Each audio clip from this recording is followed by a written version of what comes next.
Hi everyone, I'll make this video really quick because 1. I made it short on it, and 2. This drama is dragged for so long and that there's even more drama I have to talk about. I'm not going to do an intro or waste your time. To people who are watching this video, I'll add Subway Surfers gameplay on the top right so you'll never get bored. Jukecalla released her response of a 13-page document that the majority of the JToH community absolutely on as we waited for 2 months. Her reasoning for the delay was certain political events that left her worried. I can't tell if this is just a petty excuse of being lazy writing this or an actual reason of why she dropped this document progress in those 2 months.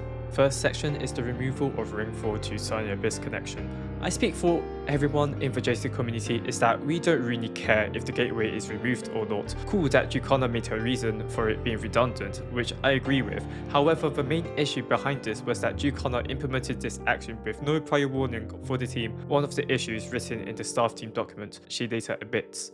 Ashen's Towerworks name. Again, this should be a night situation that caused huge drama from a goddamn name. This section here is just miscommunication. Here we see that in these screenshots that for the first teaser, which was using Imp, Gamma, the co-owner at the time, did state either renaming down the line, it wouldn't matter. So I would see how Jukecalla thought it was okay while was thinking of the name. The problem was that nobody thought about how widespread the name would be. These screenshots were taken 2 weeks apart, whilst Juke was still thinking of a name. Imp was already in people's mind, and in those weeks, some assets were stuck with Imp. After Juke found the name, she enforces the name. I can see it as a frustration when Array is basically cursing you this whole time, but you have to be self-composed as an owner. Purgatorio. I don't even know what's going on here because after seeing these images of Purgatorio's old development, thank you Lord for getting this redone because this thing right there looks horrible.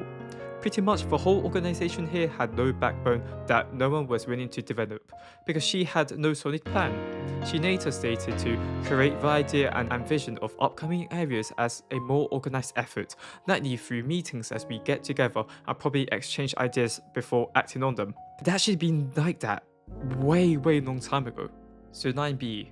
Before, nobody understood why this zone should exist, but then as time passes, towers competing for Zone 9B are actually amazing, so now Zone 9B may actually be good, accidentally. Some small stuff. I actually don't like this sentence here. This one is pretty small, but I was pretty hesitant to add the designs of the characters due to not being sure myself on what their design would even be. As to this day, I don't have finalized designs for any of them except Ishu. However, I don't think I communicated this properly. You can see this as a double-edged sword. So it makes sense you can't progress if you're unsure yourself, but like in the span of a few years, surely you must have a majority of ideas, so this outcome could be laziness too.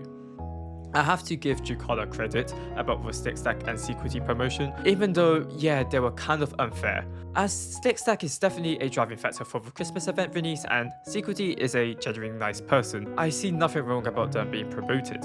The VR chat staff meeting was the best thing that came out, because we got that amazing GIF. Jokes aside, she at least gave a reason why VR chat was used in the first place for both her and Gamma to use. But I do think it was a bad excuse for having the entire staff chat in such a bad working place like you stated, thinking it's some small discussion when it was a big topic like new zone releases, new major ideas, explaining her choices and mistakes.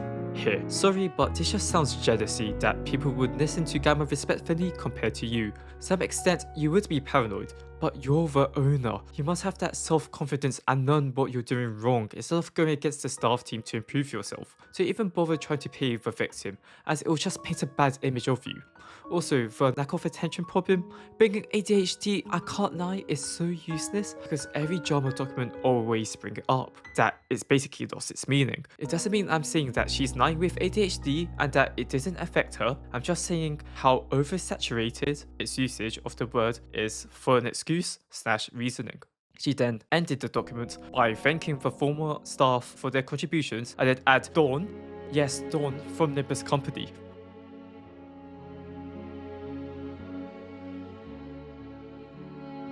The video was supposed to end here, however something massive just got worse. So if you're in the JToH Discord server, you may have seen people spamming 28 million Robux or 70%. To give context, basically JToH made 28 million Robux in 2021 alone, as Juke took 70% out of it. Hence, people were making good jokes about it. The reason why this is brought up is that Juke now can't afford to pay for developers now. Whoa. This is previously stated in the staff team document of how available funds are pretty much non-existent. Here is Array speaking how JToH made 28 million but the JToH devs got 500k. With the new and old staff team talking about it, this is like a serious conversation about the 28 million Robux and the 70% cut that goes to Jukecalla, where Jukecalla made the least amount of effort for JToH. So where did the 28 million Robux go?